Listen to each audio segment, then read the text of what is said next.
Hello everyone. तो ये lecture number 5 है, important events of the post independent India के।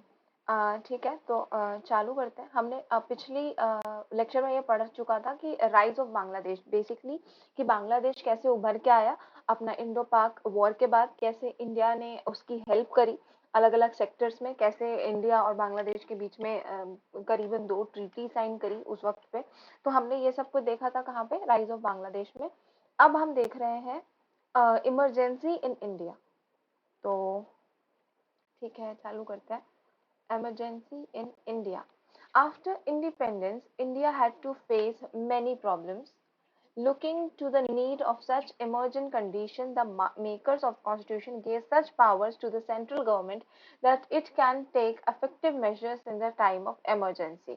तो क्या हुआ कि जब इंडिपेंडेंस हुई तो इंडिया ने कई प्रॉब्लम्स फेस करे। India had to face many problems. ठीक है, अब we were not having our own constitutions before the time. क्या बोलते हैं, जब अपन को इंडिपेंडेंस नहीं मिली हुई थी, जब कॉलोनियल रूल चल रहा था, तो हमारे पास हमारा अपना कॉन्स्टिट्यूशन नहीं था।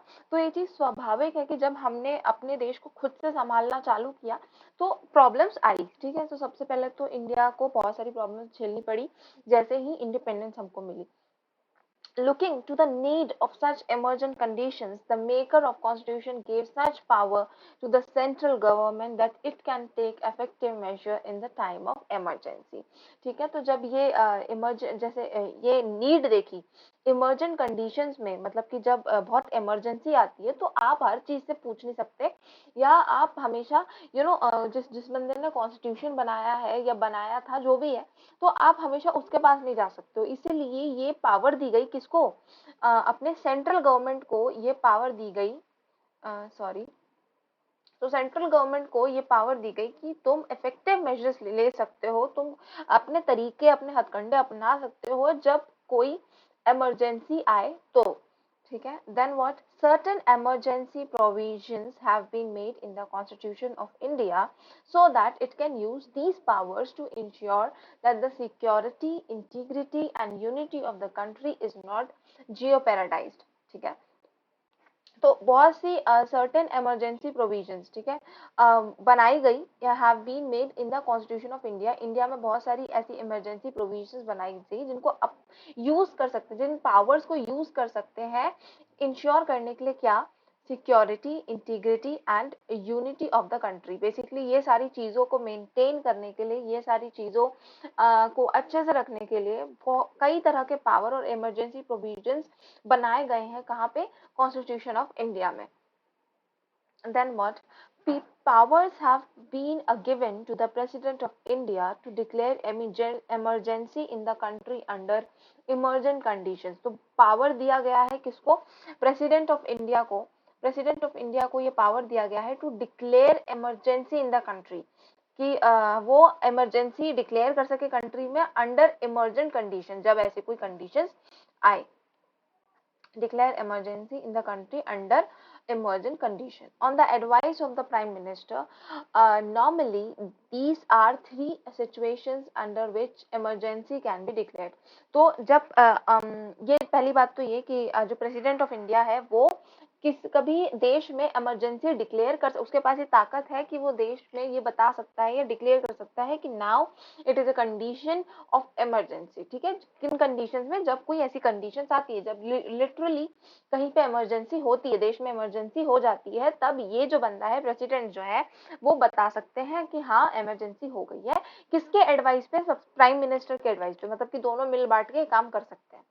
सो on the advice of prime minister.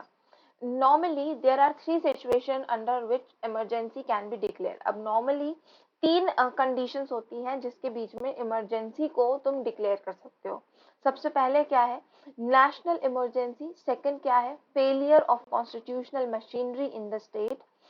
Third क्या है, फाइनेंशियल इमरजेंसी। ठीक है, नेशनल इमरजेंसी मतलब कि जब नेशन वाइड कोई चीज आई या फिर कोई एक्सटर्नल एजेंट हमें परेशान कर रहा है, तो वो एक नेशनल इमरजेंसी हो गया। Failure of constitutional machinery in the state मतलब कि जो कॉन्स्टिट्यूशन बनाया गया है या जो रूल्स या लॉस एग्जीक्यूट किए जा रहे हैं दिन ब दिन, अगर वो काम नहीं कर पा रहे हैं या फिर लोग मतलब लोगों को उससे संभाला नहीं जा रहा है, एक सही स्टेट को रूल नहीं किया जा रहा उन लॉज से, तो क्या बोलेंगे उसको? Failure of constitution machinery in the state. Third क्या है? Financial emergency. फाइनेंशियल इमरजेंसी मतलब कि मे बी जो देश है उसके पास पैसा नहीं बचा है, या फिर कर्ज में चला गया है, या फिर कुछ भी जो इकोनॉमी के मामले में हो, तो वो क्या होगा? Financial emergency. तो हम एक एक करके अभी ये तीनों पढ़ लेते हैं। ये तीनों के नाम नाम अच्छे से पता होने चाहिए। क्यों? क्योंकि ये 2 मार्क्स के क्वेश्चन में आ सकता है। तो अभी ये हो गया। अब आकर नेशनल इमरजेंसी पढ़ लेते हैं। If the president national emergency. Hmm. If the President of India is satisfied that such conditions prevail in the country that the security of the whole nation or a part of it is in danger due to foreign aggression or because of a civil war, the President may declare emergency before the occurrence of emergency of such conditions. In present times, he can do that only after within recommendations of the Council of the Minister. तो जब भी president of India को मतलब president of India satisfy हो जाए, satisfy मतलब कि उसको पूरी कंफर्मेशन हो जाए कि अब ऐसी कंडीशंस आ गई हैं जो कि कंट्री के लोगों को प्रिवेल कर सकती है, कंट्री को प्रिवेल कर सकती है। किस मामले में? कि जो security of the whole nation, ठीक है, या तो पूरे होल नेशन, पूरे कंट्री की सिक्योरिटी पे बात आई है, या फिर कंट्री के एक पार्ट की सिक्योरिटी पे पार्ट आई है, may be mostly border areas, ठीक है, बॉर्डर में जितने स्टेट्स हैं वहां के जगहों पे सबसे पहले प्रॉब्लम्स आती है। तो या तो एक पार्ट पे प्रॉब्लम आई है, या तो पूरे देश पे प्रॉब्लम आई है, जो भी है। तब और इन सारी कंडीशन पे जब अपनी प्रेसिडेंट ऑफ इंडिया मान जाएगी, मतलब कि सेटिस्फाई हो जाएंगे कि हाँ देखो अब तो प्रॉब्लम आ चुकी है, तो तब की बात हो रही है। सो ड्यू टू, और ये जो प्रॉब्लम्स है वो किसके वजह से आई होंगी? This is national emergency. मैंने बताया था जब फॉरेन अफेयर्स या फॉरेन के कुछ मे बी टेररिस्ट हो गए, या फिर कोई भी फॉरेन एजेंसी हो गई, एक्सटर्नल एजेंसी हो गई जो कि कुछ उल्टा सीधा कर रही हो, तब भी अपन इसको क्या बोलेंगे? एक नेशनल इमरजेंसी बोलेंगे। कुछ भी जो कि वर्ल्ड वाइड, मतलब नेशन वाइड हो रहा हो, ठीक है, जिसमें पूरे नेशन को अलर्ट हो जाने की जरूरत है। So due to foreign aggression और बिकॉज ऑफ सिविल वॉर, ठीक है, या सिविल वॉर पता है? सिविल वॉर मतलब कि जब ये लड़ाई बाहर वालों से नहीं हो, देश के अंदर ही अपने ही लोगों से सिविल वॉर हो जाए, मे बी कोई किसी एक रिलीजन का दूसरे रिलीजन के साथ हो जाए, या फिर कोई बोल दे कि हमें अपनी गवर्नमेंट बनानी है खुद, हमें आपके देश में नहीं रहना, कुछ भी।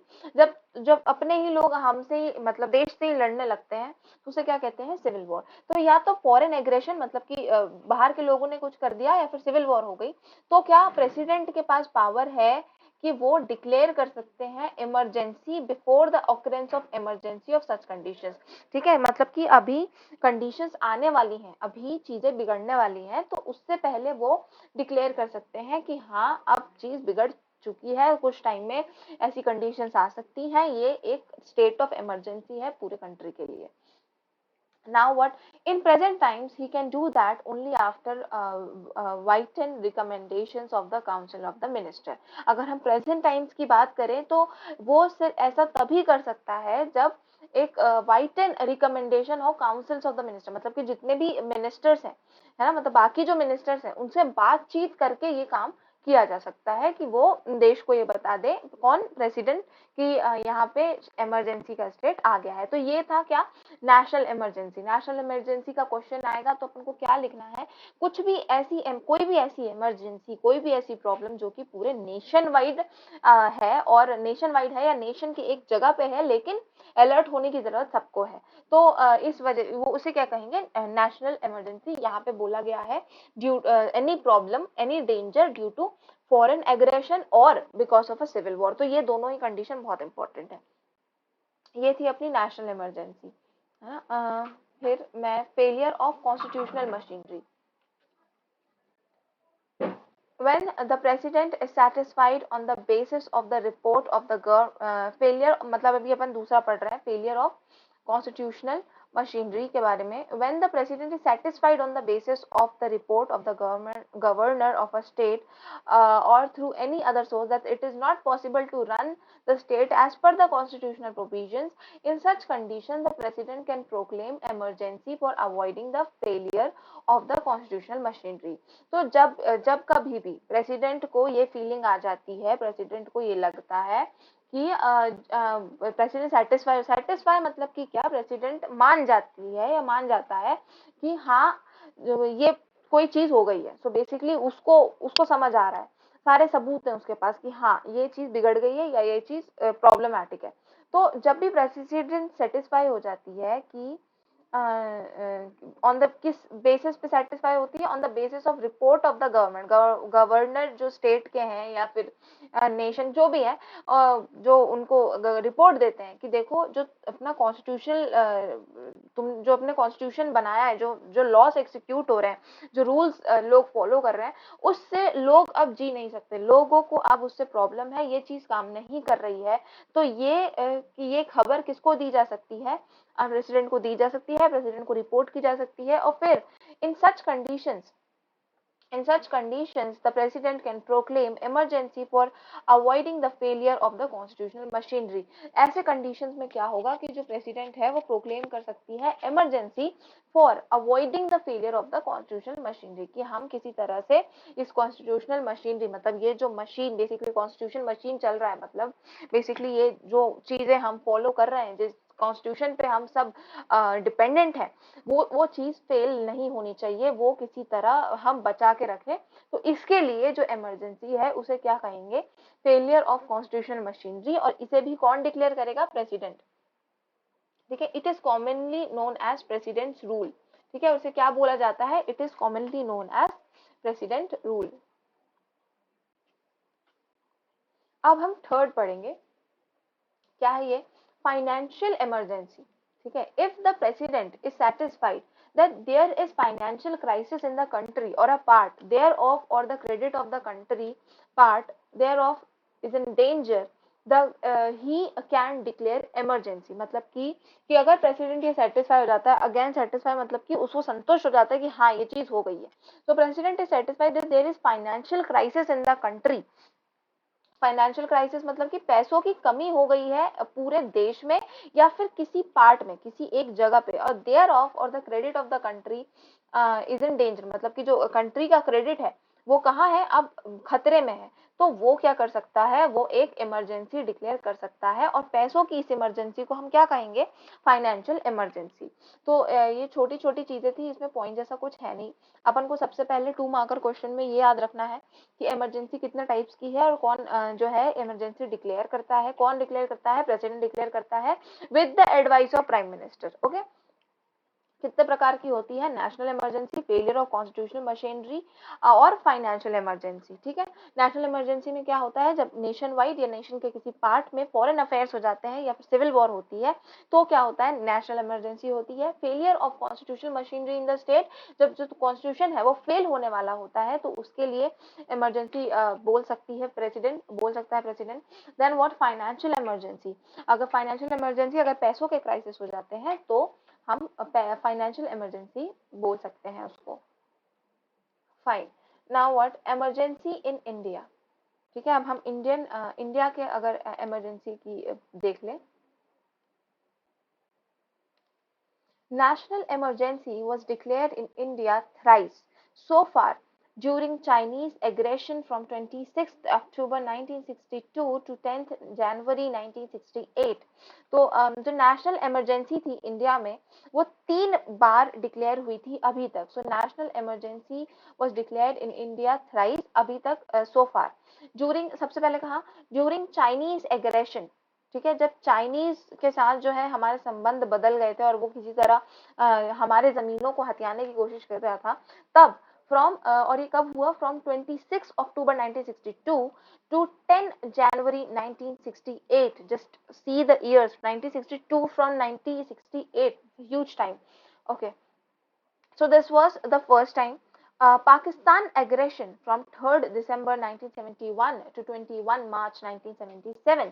तो जब पाकिस्तान का एग्रेशन हुआ, जब पाकिस्तान के साथ हमारी चीजें बिगड़ने लग गई और हमारी वॉर होने लग गई उनसे, तो वो जो टाइम था, तो ये टाइम कब से है, अपन को डेट अच्छे से याद रखना। Pakistan aggression from 3rd December 1971 to 21 March 1977।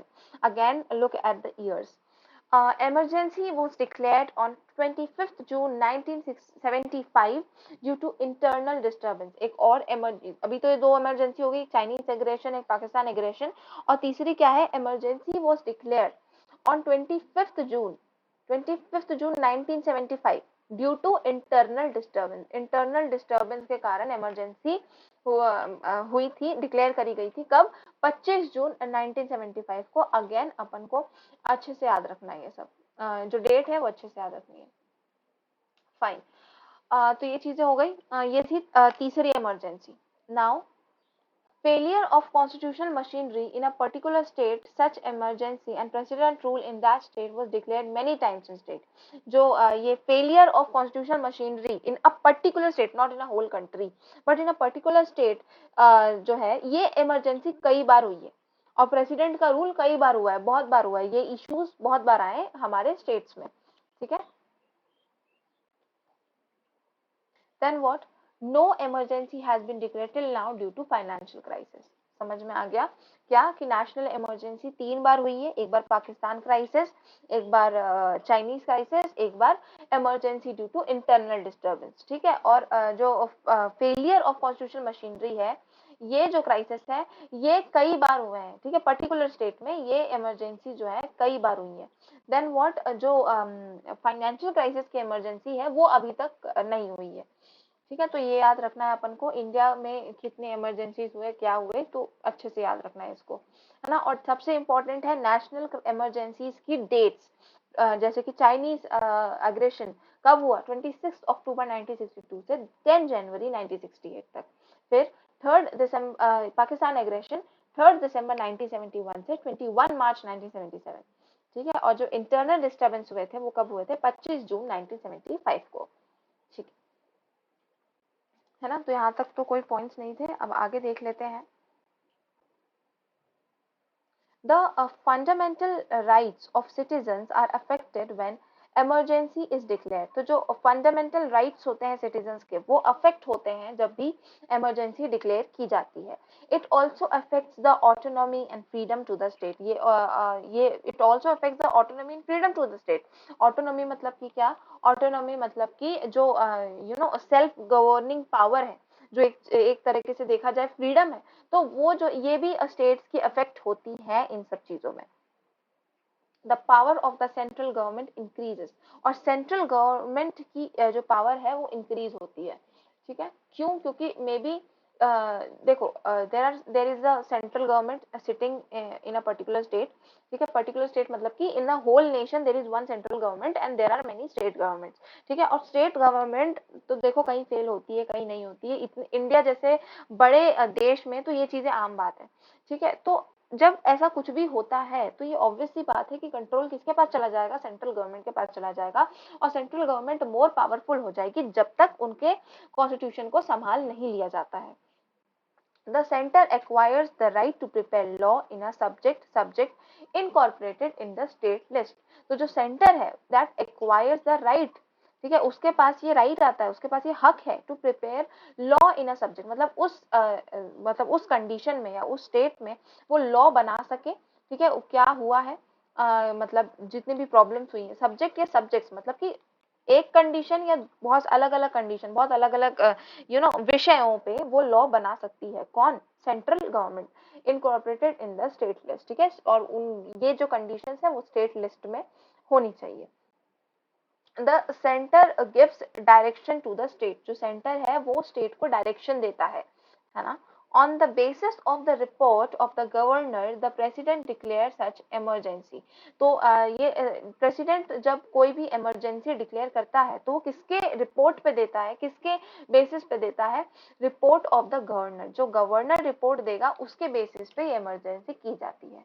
Many times such decisions president rule in a state has become cause of controversy। कई बार ऐसा हुआ है कि जब ये इमरजेंसी की कंडीशन आई और इमरजेंसी डिक्लेयर हुआ और प्रेसिडेंट रूल लगाया गया स्टेट में, तो बहुत सारी कंट्रोवर्सीज हुई हैं। Such decisions president rule in a state has become cause of controversy। ठीक है, इतना हो गया। Then what?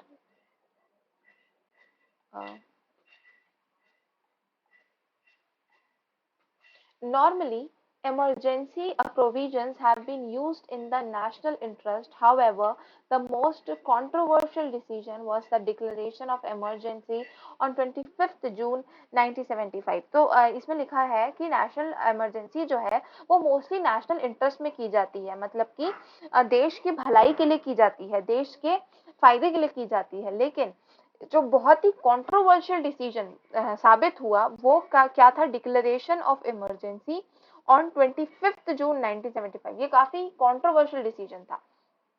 The basis of this emergency was the so-called possibility of internal disturbance in the country। इस emergency की क्या basis थी? क्यों ये emergency लगाई गई थी? क्या बोला गया था? क्या reason दिया गया था इस emergency का कि on the basis of this emergency the so called possibility of internal disturbance in the country. मतलब ये बोला गया कि हो सकता है कि कंट्री के आप बीच में इंटरनल डिस्टर्बेंस आ जाए, कोई डिस्टर्बेंस आ जाए। कहाँ पे? कंट्री में। This emergency was criticized most because the right of freedom of life and personal liberty was suspended by the president। तो ये जो इमरजेंसी है वो बहुत ज्यादा क्रिटिसाइज की गई थी, की जाती है। क्यों? क्योंकि उस टाइम जो राइट टू फ्रीडम, इस इमरजेंसी के चक्कर में जो राइट टू फ्रीडम था of life and personal liberty, जो अपनी लिबर्टी की बात होती है, वो suspended by the president. President ने इन सारी चीजों को सस्पेंड कर दिया था। ठीक है। Under the circumstances no person could go to a court of law. इस सर्कमस्टांसेस में क्या हुआ कि कोई भी इंसान लॉ नहीं जा सकता। No person could go to a court of law. Therefore the Janata Party after coming in power made an amendment in the constitution to restore the right of freedom of life. Though this amendment, it has been made clear that the right to life cannot be suspended even during emergency। ठीक है। तो ये जो problem हुई, जो लोग court and law ये सब नहीं जा सकते थे, तो क्या मतलब बेसिकली कोर्ट ऑफ लॉ, मतलब कि ये कानून वानून के मामलों के लिए ये लोग कोर्ट नहीं जा सकते थे। कौन लोग? जब इमरजेंसी प्रेसिडेंट डिक्लेयर कर देता है कि there is state of emergency, तो जो लोग हैं उनकी फ्रीडम चली जाती है, उनकी फ्रीडम, उनकी लिबर्टी थोड़ी कम हो जाती है। तो ये इस चीज के लिए क्या हुआ कि जब जनता पार्टी आई पावर में, तो जनता Party after coming in power made an amendment in the constitution. इन्होंने एक कॉन्स्टिट्यूशन में अमेंडमेंट की, एक ऐड की, मतलब एक अपडेट लाया बेसिकली कॉन्स्टिट्यूशन में कि even when emergency would be declared, तब भी इंसान या कंट्री के जो सिटीजन्स हैं वो अपने हक के लिए, अपने फ्रीडम के लिए, या जो भी अपनी नॉर्मल लाइफ जी सकते हैं अपने फ्रीडम के साथ। There would be no restrictions on them. ठीक है। तो restore the, sorry,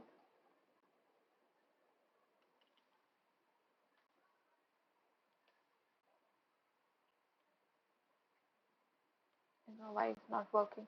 To restore the right of freedom of life। ठीक है। Though this amendment, it has been made clear that the right to life cannot be suspended even during emergency। ठीक है। और इस amendment ने क्या clear कर दिया?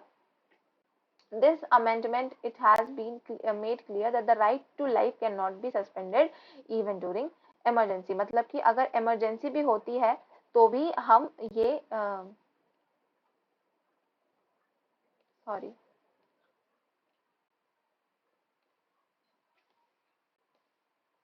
don't know what is this happening। तो जो भी है, अगर इमरजेंसी का कंडीशन भी आती है, इमरजेंसी की कंडीशन भी आती है, तो क्या हम इस क्या बोलते हैं, हम लोगों की फ्रीडम को अफेक्ट नहीं होने देंगे, लोग अपने रोजमर्रा के काम अच्छे से कर सकते हैं। ठीक है। During the emergency During the emergency of 1975, the central government, using its power, arrested all prominent leaders of the opposition. ठीक है। तो ड्यूरिंग द इमरजेंसी, जब 1975 में ये इमरजेंसी हुई थी, तो सेंट्रल गवर्नमेंट के पास बहुत पावर हो जाती है जब भी इमरजेंसी होती है। तो central government using its power, अपनी पावर को यूज करके arrested all prominent leaders of the opposition, अपने ऑपोजिशन के जितने भी प्रोमिनेंट लीडर्स थे उनको अरेस्ट करवा लिया गया। किसके द्वारा? सेंट्रल गवर्नमेंट के द्वारा, अपनी पावर के चलते। The opposition leaders were even prevented from expressing their views on in the parliament. जो ऑपोजिशन लीडर्स थे उनको इवन प्रिवेंट कर दिया गया उनके उनके व्यूज प्रेजेंट करने के लिए पार्लियामेंट में। ठीक है। पार्लियामेंट में यही होता है, डिबेट होती है किसी भी पॉलिसी पे कि नहीं ये मत करो, वो मत करो, ये अच्छी चीज नहीं है, वो अच्छी चीज नहीं है, व्हाटएवर। तो इस पे डिबेट्स होती हैं। तो इन लोग को ये भी मना कर दिया गया कि तुम अपने जो व्यूज है उनको पेश नहीं कर सकते, पार्लियामेंट में रख नहीं सकते। Thousands of innocent citizens were arrested on the basis of mere doubt। बहुत सारे citizens, thousands of citizens को सिर्फ अरेस्ट कर लिया गया सिर्फ डाउट के चलते, कि हो सकता है कि इन्होंने कुछ उल्टा सीधा किया है, या फिर अपोजिशन से मिले हुए हैं, व्हाटएवर। तो बहुत सारे लोगों को तो ऐसे ही अरेस्ट कर लिया गया। The political analyst believed that there was no possibility or condition of internal disturbance and the emergency was an unnecessary step। ठीक है। तो पॉलिटिकल एनालिस्ट से मतलब कि पॉलिटिकल एनालिस्ट मतलब कि जो ये पॉलिटिक्स को जो एनालाइज करते हैं, उन लोगों ने बोला कि कोई कंडीशन ही नहीं है, कोई पॉसिबिलिटी ही नहीं है कि कोई इंटरनल डिस्टर्बेंस होने वाली हो जिसके लिए इमरजेंसी लगाई गई है। इसीलिए इमरजेंसी जो लगाई गई है वो एक अननेसेसरी स्टेप है। नो पॉसिबिलिटी और condition of internal disturbance.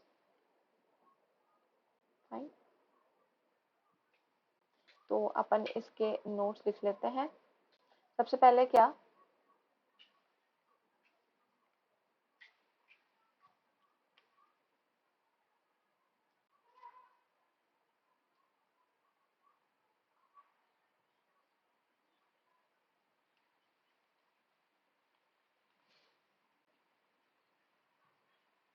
Okay, so when emergency is declared,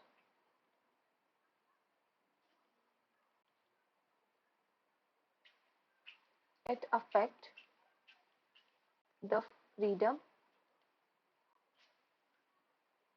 of the citizens। ठीक है, इतना अपन को क्लियर है। Also the power of central government increases.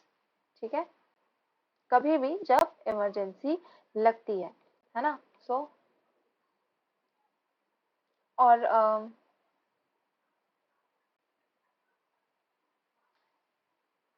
Normally क्या होता है कि जो ये इमरजेंसी होती है वो नेशनल इंटरेस्ट के लिए होती है।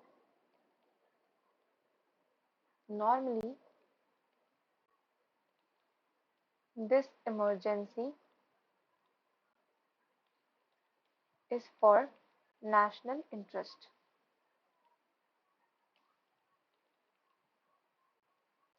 लेकिन इतिहास में जो ये एक इमरजेंसी है उसको बिना किसी वजह के लगाया गया था और इसके ऊपर बहुत कंट्रोवर्सी हुई थी। ठीक है,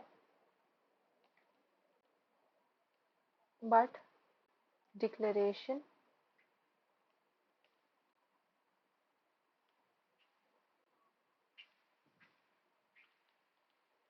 on 25th June 1975 was useless and controversial। किसी मतलब के लिए नहीं था तो कंट्रोवर्सी तो होगी, और उसमें सेंट्रल गवर्नमेंट अपने पावर की इस तरह से इस्तेमाल कर रहा था कि लोगों को समझ आ रहा था कि क्यों रखा गया ये इमरजेंसी को। ठीक है, the reason given was reason क्या था, रीजन क्या दिया गया, द रीजन गिवन वाज क्या, there could B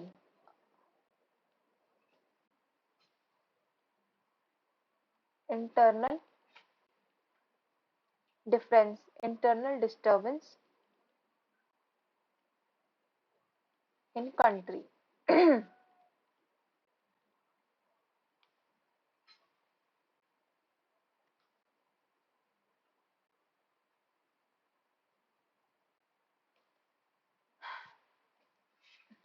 Sorry. In 1975, during the emergency,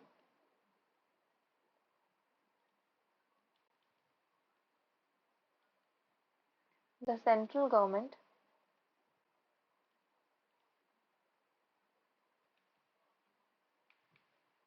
arrested some of its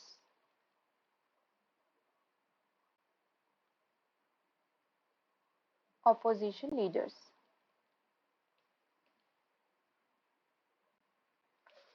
Along with that,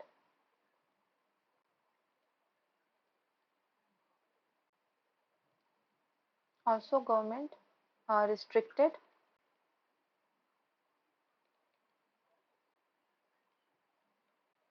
from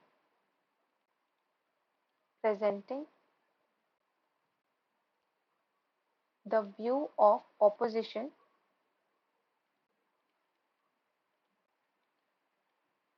in parliament.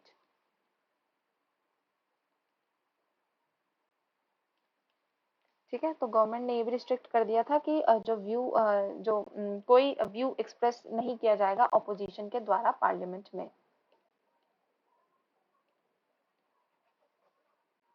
ठीक है, यहीं पे एक और पॉइंट लिखवा देती हूँ।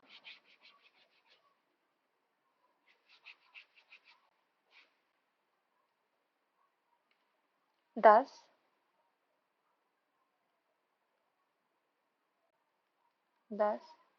when Janata Party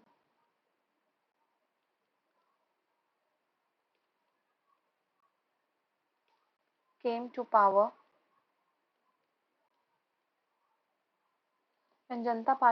power, it gave it basically basic made an amendment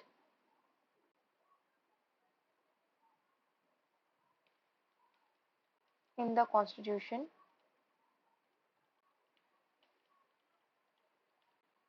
stating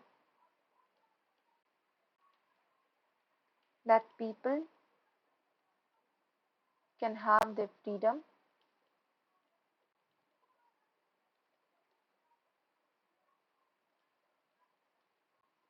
even at times of emergency.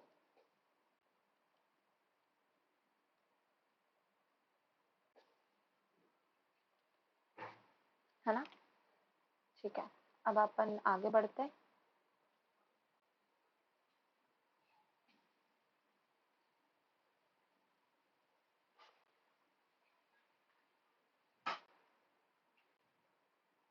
Rise of India as a nuclear power की जो इंडिया है वो एक न्यूक्लियर पावर कैसे बना। ठीक है, सो atomic energy is obtained from disintegration of radioactive elements। तो हमें पता है एटॉमिक एनर्जी जो है, ओहो सॉरी, एटॉमिक एनर्जी जो है वो ऑब्टेन होती है कैसे, disintegration of radio active element. जो रेडियो एक्टिव एलिमेंट्स होते हैं उनके डिसइंटीग्रेशन से अपनी एटॉमिक जो एनर्जी है वो प्रोड्यूस होती है। So electricity is generated from these power. Heat, electricity जो है वो इसी पावर से जनरेट करी जाती है। बेसिकली और भी तरीके हैं बट इससे भी करी जा सकती है। एक huge amount of heat and energy हमको इस तकनीक से मिल सकती है।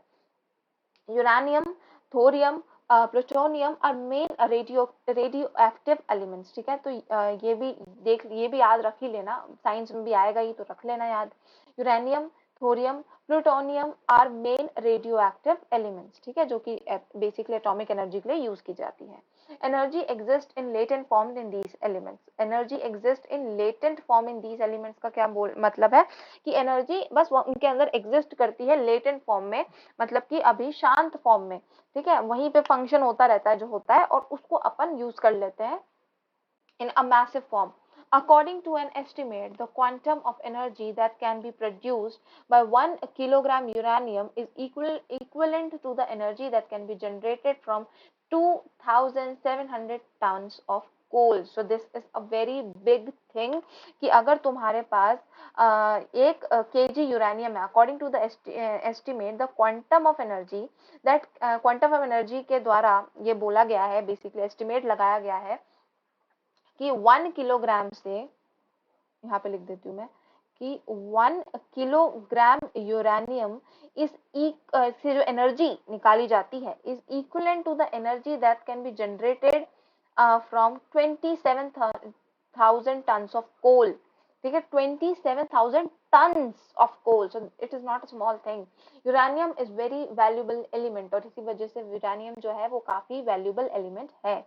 atomic energy is used for peaceful and development work, so also it can be used for making destructive weapons. Atomic हर चीज का देखो दो फेज होता है, कोई भी चीज अच्छी बुरी नहीं होती, जो यूज है वो अच्छा बुरा हो सकता है, ठीक है, इंटरनेट ही है, ठीक है, तुम उसको अच्छे से यूज करोगे, you can develop yourself, right, अगर तुम उसको बुरी तरह से इस्तेमाल करते हो तो इंटरनेट ही तुम्हारी सबसे बड़ी दुश्मन बन सकता है। उसी तरीके से जो एटॉमिक एनर्जी है is use for peaceful and development work, मतलब कि शांतिमय और अपने देश को बढ़ाने के कामों में हम यूरेनियम को या फिर एटॉमिक एनर्जी को यूज कर सकते हैं। लेकिन जो कुछ लेकिन इससे हम डिस्ट्रक्टिव वेपन्स भी बना सकते हैं, इससे डिस्ट्रक्टिव वेपन्स भी बन सकते हैं, मतलब भाई उससे तो बस हीट निकल रही है, it's up to you how you want to use that heat, right. Okay, so the atomic energy and research programs related with it have been carried out under the able guidance of eminent scientists of India like Dr. Homi Bhabha, Dr. Vikram Sahabhai, Raja Raman रामामन etcetera. तो ये सारे नाम याद रखना है कि किसने किसने किया था, डॉक्टर होमी भाभा, डॉक्टर विक्रम शाहबाई, राजा रामन एक्सेट्रा, वड़ेवा। तो ये सारे नाम अपन को याद रखना है जिन्होंने ये जो बेसिकली मेन साइंटिस्ट है, एमिनेंट साइंटिस्ट है इंडिया के। Okay, so the atomic policy of India has been influenced by its social and economic base.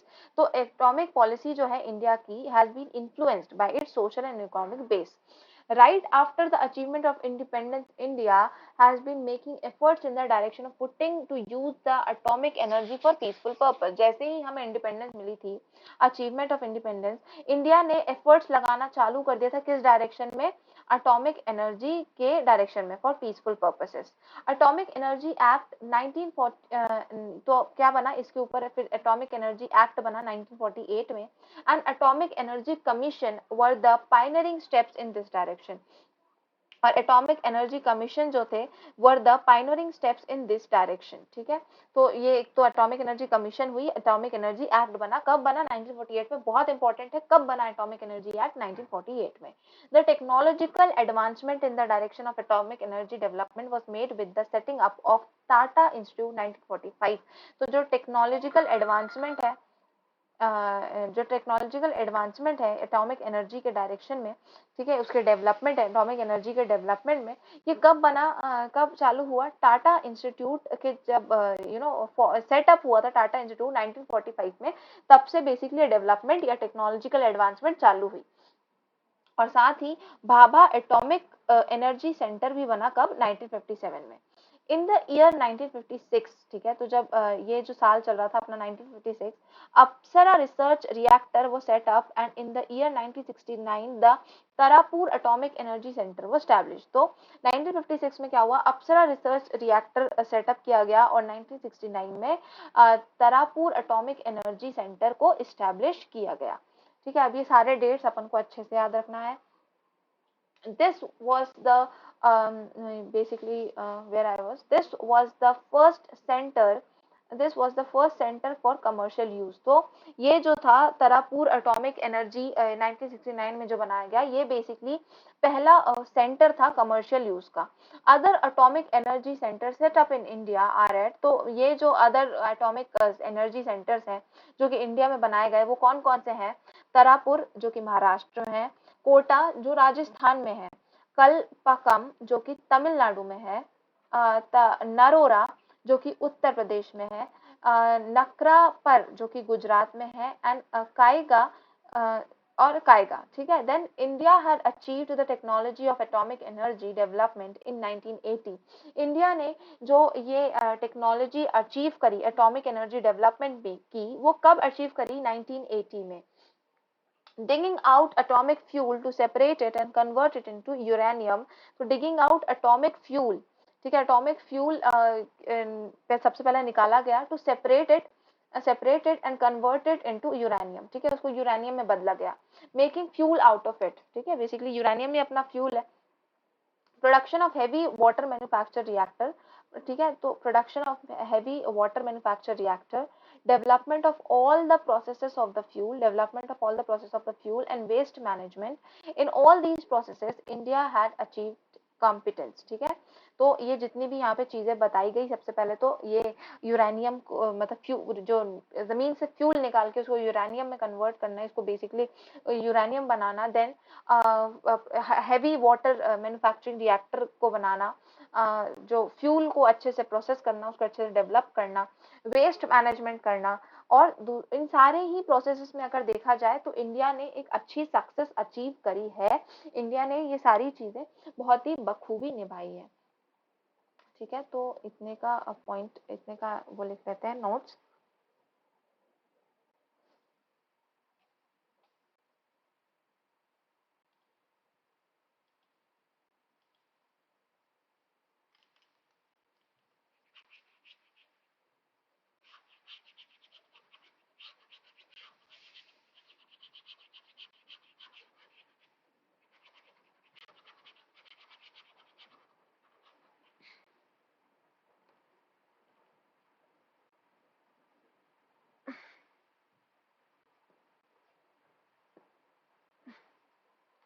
सबसे पहले अपन को एटॉमिक एनर्जी के बारे में एक छोटी सी लाइन लिख देनी है, और इसकी जो पहली लाइन है वो अपने आप में काफी अच्छी है, काफी सही है। So the first line would be,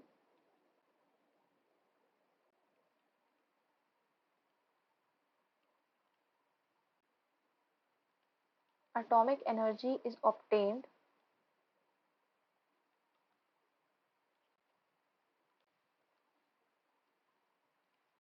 from disintegration of radioactive element,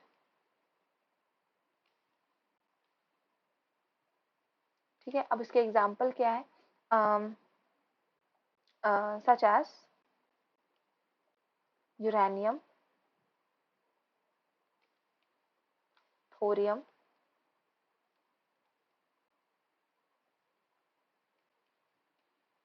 plutonium, ये सब क्या है? ये इसके एग्जाम्पल्स हैं, किसके? अपने रेडियो एक्टिव एलिमेंट्स के, जिनका डिसइंटीग्रेट करके, जिनको डिसइंटीग्रेट करके बेसिकली क्या कर सकते हैं हम? उसमें से एनर्जी को एक्सट्रैक्ट कर सकते हैं, निकाल सकते हैं, ठीक है।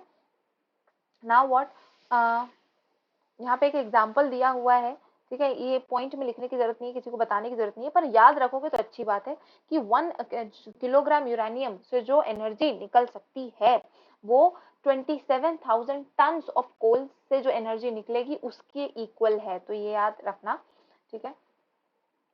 दूसरी चीज क्या?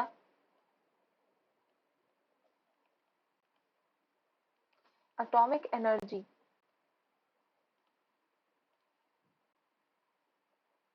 Can be used for both development and destruction,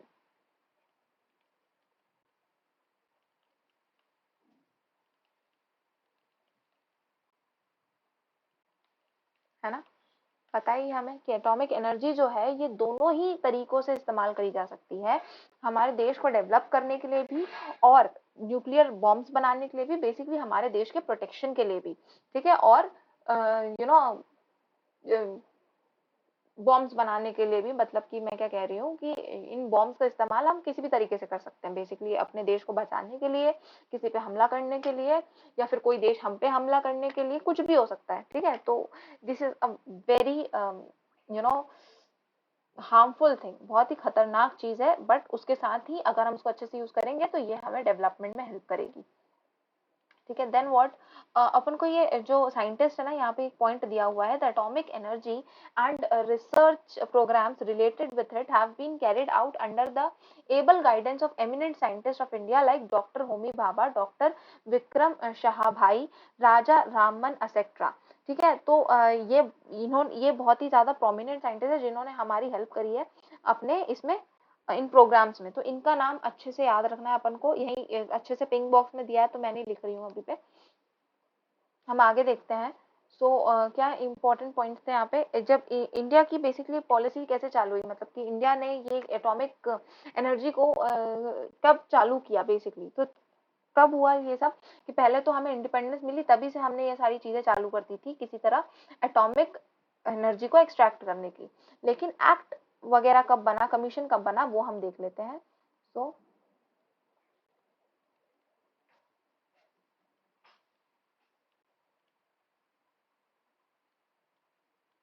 act कब बना, एटॉमिक एनर्जी एक्ट, अपन को डेट याद रखनी है 1948 में, ठीक है, 1948। और उसके साथ ही and atomic energy commission,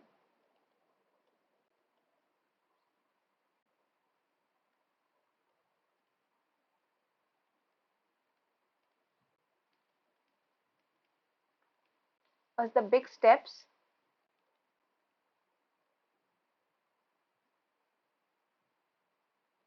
sorry,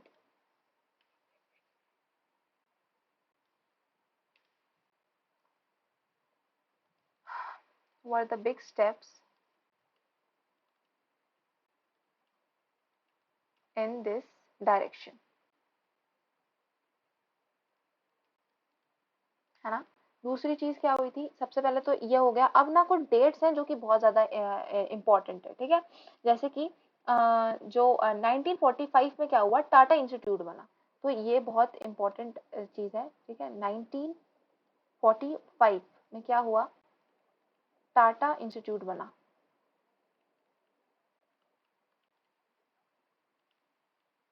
उसके साथ 1957 में क्या हुआ, बाबा एटॉमिक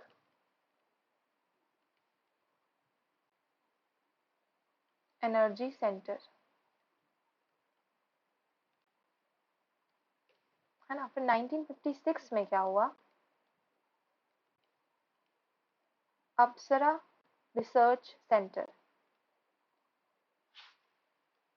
सर्च रिएक्टर, सॉरी,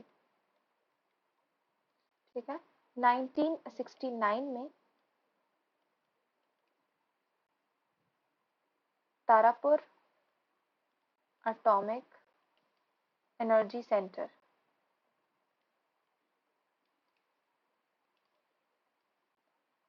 है ना। तो ये जो चार जगहें हैं, बेसिकली ये जो चार चीजें हैं, इन्हीं से हमारी जो बेसिकली ये जो जर्नी चालू हुई एटॉमिक एनर्जी की, तो वो यहीं से चालू हुई थी, इन्हीं कुछ लोगों से चालू हुई थी, इन्हीं कुछ इंस्टीट्यूशन से, इन्हीं कुछ सेंटर से हमारी ये एटॉमिक एनर्जी की जर्नी चालू हुई थी ना, एटॉमिक डेवलपमेंट की जर्नी चालू हुई थी। तो इनको हमें ध्यान से याद रखना है, सारे डेट्स को अपन को अच्छे से याद रखना है। और क्या, then what,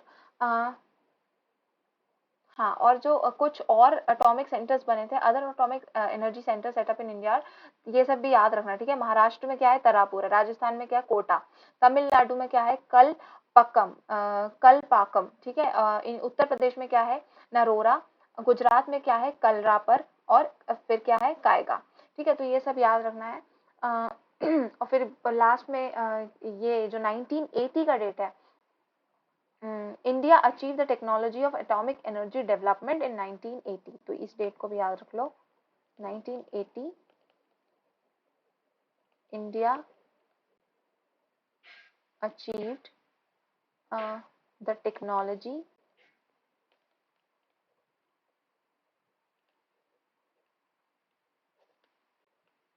of atomic energy development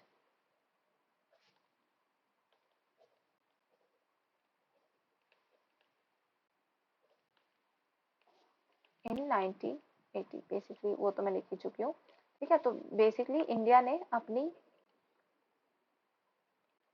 ये अचीव टेक्नोलॉजी की अचीवमेंट कब कर ली, एटॉमिक एनर्जी डेवलपमेंट की 1980 में। तो ये डेट भी याद रखना, ठीक है। और यहाँ पे और कुछ नहीं है, इसके आगे हम एटॉमिक एनर्जी के बारे में अगली क्लास में पढ़ेंगे। आज हमने क्या क्या पढ़ लिया था? आज हमने इमरजेंसी इन इंडिया देख ली, ठीक है। कितने प्रकार की इमरजेंसी होती है? National emergency, failure of constitutional machinery in the state और फाइनेंशियल इमरजेंसी। ये तीनों किस क्या क्या होते हैं ये भी हमने देखा।